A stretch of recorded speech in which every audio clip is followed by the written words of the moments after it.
that happens when a person doesn't recognize that they need to know Allah and that they need to worship Allah subhanahu wa ta'ala. That is how you are nourished spiritually.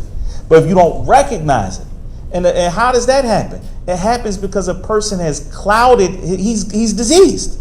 He's clouded himself with all types of false information.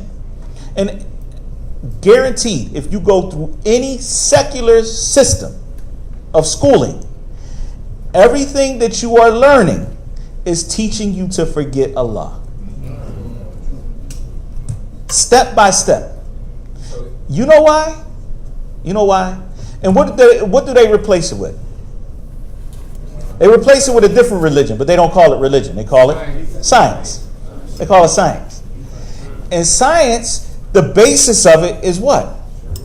No. The base of it is what? Theory of what? Of evolution. Right. Because what?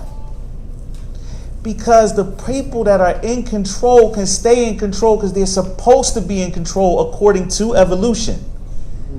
They got no moral compass related to anything evolution.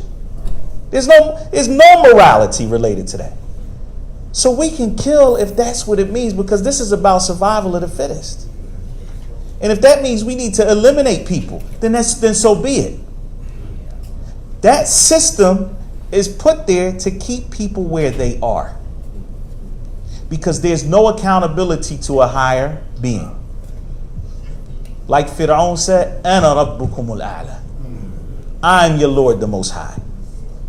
And that's it. And this is basically what they're telling us. And so we shouldn't be fooled. The point is what? The point is that we are the ones in need of recognizing